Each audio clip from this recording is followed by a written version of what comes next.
Happy January 7th, 2022. Yes, we have made it, and it's incredible.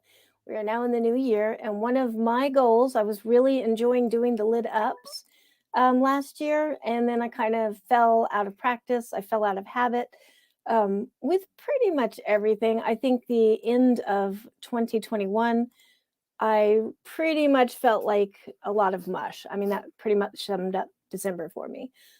But new year, back to this. I really enjoyed doing these little shows because it's a really good way for me to share all of the cool news that I know about literature right now. So, without any further ado, I have a list here. Yep, tomorrow is going to be, oh, well, first let's start with today. Bryant Laszlo has a piece up on my blog and he's doing movie reviews. So his piece, it's a new movie review column called this is not the whole title, I think, but it's the definitive, indisputable, all-time top 5, my favorite horror-ish movies ever released in January. And this is written by Bryant Laszlo, and it was really, really good. I really enjoyed this. If you go to my blog, angelaySmith.com, that is the post for today. Tomorrow, I am going to have part 2 of my series on building story, and it is going to be called You Are the Secret Plot Twist. And I have an excerpt posted about the best advice I ever got as a writer, which probably a lot of you have heard. I credit Brian Theowara, but it truly was a turning point in my career. I was writing really boring things that I thought everyone wanted to read, and Brian's advice was to put myself in my actual work, and I did that, and I really think I'd have to go back and look, but 100% success rate with every story I've written after that. So I will say that's good advice. And that is credited to Brian Theowara. But I will have more on that tomorrow, posted on my blog for part 2 of Building Story. Also tomorrow, we're going to have a special lit up with Regina Yao and Rebecca Brewer from the Pixel Project, which, if you don't know, the Pixel Project is a virtual, volunteer-led global 501c3 nonprofit organization whose mission is to raise awareness, funds, and volunteer power for the cause to end violence against women. And you can find out more at thepixelproject.net. And yes, I read that because I cannot remember that much. But we're going to be talking about giving the devil his due, which I have a story in called Just Us League. And that'll be tomorrow. And so you can find that on my YouTube, which you're at right now, or look for the links on my blog tomorrow. What else is happening tomorrow? Iron Writers voting opens up. So if you go to ironwriter.com, this is voting for the champion of 2021. So that's going to be pretty exciting. It's between 2 final Iron Writers, both of which who have won a quarterly. So we're going to find out who is the champion of the year. Also, I wanted to share a couple books. The book that I'm reading now is Monster, She Wrote. I'm about to finish this up. Monster, She Wrote by Lisa Kroger. This has been an awesome book. I checked it out from the library. This is actually the second time I checked it out because the first time I didn't have, there's just too many things going on. I mentioned the whole thing about being sludge. So yeah, this is the second time I'm checking it out and really glad that I got back into it. And Infectious Hope, I've been seeing this floating around. I think Linda Addison has a poem in here. Sumiko Salson has a poem in here. This is a collection of poetry that started in mid-2020, and it has been a really good project. Yeah, I've got Linda Addison and Eugene Bacon. There's a bunch of names I recognize in here. Yeah, so Al going back. But yeah, I have a poem in here too, and this just came in the mail this last week or so. So that's a really cool book. And I'm going to show off a gift that I got from Amy Zoeller's. You may have heard me kind of crowing about A Poet's Glossary by Edward Hirsch. And if you ever have a chance to get the hardback copy at a used bookstore because it's out of print, grab it because it's been like $80 when I've seen it, $100. She picked this up for me. And I don't think she paid that much because I would be really shocked and I would owe her my soul. But yeah, she said she found it in a really good deal. And yes, I now have a copy of this book. I'm so excited. So be warned, I now have all the ammunition I need for poetry. Lucky you. And speaking of poetry, the poetry showcase is out. So poetry showcase, I actually was trying to think of what poem I have in here, and I do not have a poem in here because I was a judge this year. And then next year, I will be taking over as editor for the next 2 years, taking over from Stephanie Vidovich, who has done an amazing, incredible job with this. And she's done it for 4 years now, I think, managed the poetry showcase. Just done an absolutely brilliant job with that. Let's see what else is on my list.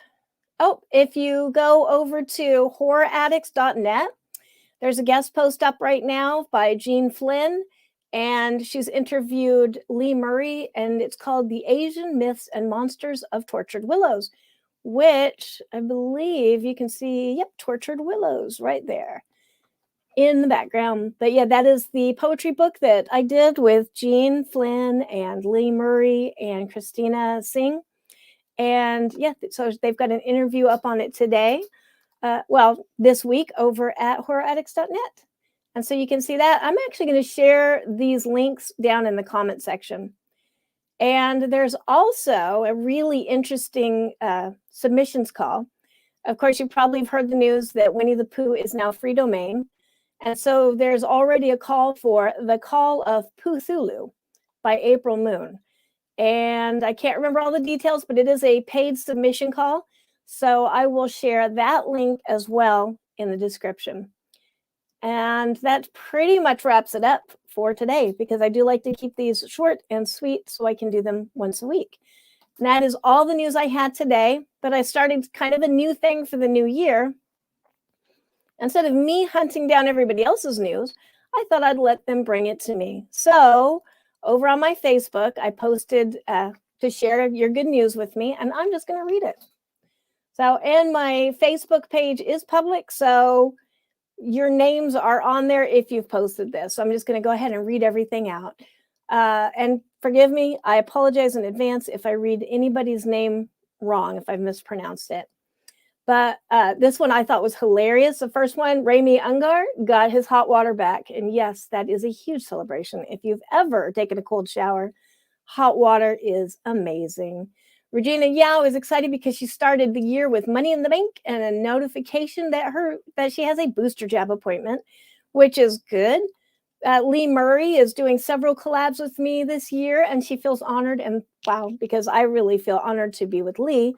If you don't know Lee Murray, she's an excellent writer, and she's an excellent editor, and she's an excellent friend. And she's also brilliant to work with because she's very organized and motivated. So cannot say enough good things about Lee Murray. Marge Simon says, Crystal Lake is publishing Michael Bailey and Marge Simon's collection, Sifting the Ashes, inspired by the terrible fires in California with ramifications beyond the U.S. concerning climate change.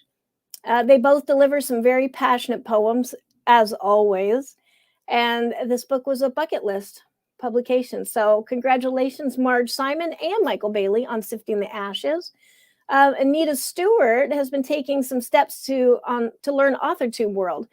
And she was part of a big YouTube meetup on Monday, which I've always wanted to do, one of those big YouTube meetups, and I never have. So cool beans, Anita, and I will be picking your brain because I really don't know what I'm doing. That would be very cool to actually approach this in an organized and professional manner.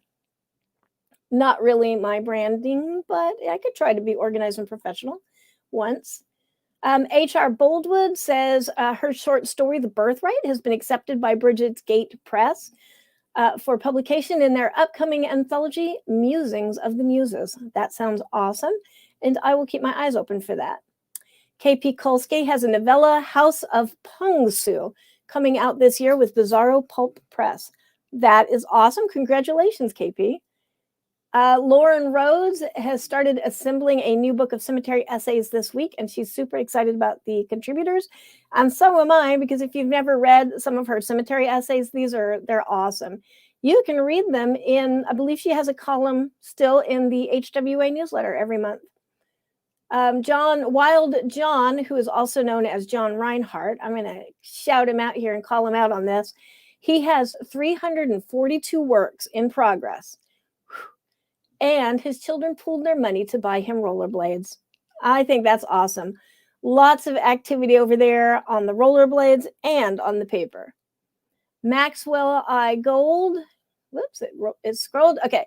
Maxwell I. Gold has a second book of prose poems coming out this year, and he's doing a collaboration with Lee Murray and I. I think that's public knowledge now. Crystal Lake Publishing. But yeah, I'm very excited to work on that with both of them. He's also going to be in Other Terrors and in Michael Bailey's Chiral. I'm actually not sure I'm saying that right. Chiral Mad 5, which is going to be amazing. I agree. That's very exciting. Jamal Hodge got hired to work as a director on 4 different series, 2 indie and 2 broadcasts. What? How do you find time for that? He's got a comedy series dropping this year, as well as 2 films, 3 short stories in just as many speculative magazines, and 2 works in Michael Bailey's Chiral Mad. I'm going to really have to figure out how to pronounce that, because apparently that's the happening thing, Michael Bailey. And he's doing some epic things in the metaverse, which you have heard me crap on about the metaverse far too long and too much. So I'm really excited to see what Jamal does in there, because there's a lot of untapped potential. Alan Baxter is keeping secrets. He can't say what it is that he's celebrating, but it's cool. And we all know Alan Baxter is cool anyways. So if he says it's cool, it's really, really cool. Donald Armfield is back from COVID. So yay, congratulations. I'm glad you're okay. And he got a bunch of good stuff done. And he's feeling good. And now he's ready to release his project, which is an anthology of hybrid stories, one of which I owe him. I'm going to look on my calendar real quick. It is called Misfits, Monsters, and Other Phenomena Anthology. And yes, my story is overdue. I apologize, Donald, and I am almost done with it now. Amanda Worthington, and I think this is funny because she said this probably doesn't count, but she realized something about herself, that she was not giving herself a true commitment with writing daily. And she learned that she's an externally motivated introvert, and she needs to be outside. Something outside of her has to spur her action.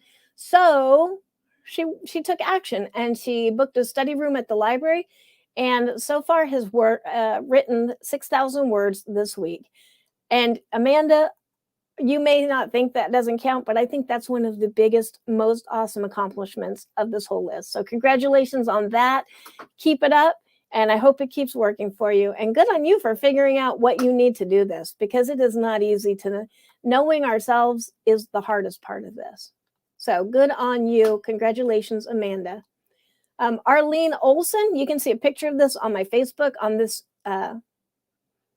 comments. I know there's a better word for it, but this group of comments on this post. But she made her first Gaia Reiki pillowcase, and it's very cool. She's got a photo of it. She made this herself. It has a pocket for crystals and essential oils, and she infused it with Gaia Reiki, and she got her website up for emotion code Gaia Reiki practice. And I actually had one of Arlene Olson's and I'm not even sure I'm pronouncing this correctly, Reiki or Reiki, but I had one of her Reiki treatments, and I'm not a disbeliever at all in that stuff, but I always try to approach it without any kind of preconceived notions, and it was cool. I really could tell that things were happening, so that was really rewarding experience for me, and I will be doing that again. Renata Pavri has a children's book that she contributed to, releasing this month. It was her first attempt at writing for kids, and she's looking forward to it being released. And I am also looking forward to that. I think that's awesome. Cindy Hilgers, who I have known forever. Okay. I've known Cindy probably almost as long as I've known Ryan. A little bit less, but yeah, right. Like from a long time ago. But congratulations to Cindy because her kid is for once not too sick to go to daycare. So that's also a huge celebration. Jeff Oliver has 2 definite releases this year, like probably a third, and the first release is one of its kind. So congratulations, Jeff Oliver, on that. Terry Smith said everything came back negative. So I can think of a lot of things that you would want to have a negative result on. So in this case, being negative is positive, and congratulations, Terry. Frances Pye got a few short stories coming out in 2022, including one in Flame Trees, Asian Ghost Stories, and Strange Houses, Chromophobia. And I hope I'm not spreading stories here that are not true, but I believe Lee Murray was doing the editing for Flame Trees, Asian Ghost Stories. And I am so excited by that project. I'm kicking myself because I wanted to submit and I just didn't have time, and there's just too many things going on. But that is going to be such an awesome publication. So congratulations, Frances Pye. I'm looking forward to reading that, and I will be looking for your story. And good job, Flame Tree, for putting out an Asian Ghost Story book. I mean, I just think that's very cool. And that looks like it, with just a hello to my friend Lauren Boyer, who I think I just stole his catchphrase. He says, stay positive, I mean negative. And yeah, that should be a pandemic t-shirt. So on that note, oh, and if you want to see a really, really funny Christmas cartoon, and I know I'm a little bit late on this, if you go look at my Facebook page, there's one from Anthony R. Rhodes, who's a Space and Time magazine illustrator, as well as layout now. And he put quite a funny poem. Everything is poetry with me. Quite a funny cartoon up that I thought was like perfect for this season. I'm just posting it a little bit late because, December sucked. And that is about it from me for this Lit Up. I hope I didn't keep you too long away from whatever you're doing. I'm glad to get back into this. The goal is to do this once a week so I can share all the cool things. I will be posting next week, probably Wednesday, for another good news lineup. So feel free to share all your things, and I will be sharing these links in the chat as soon as I hit post.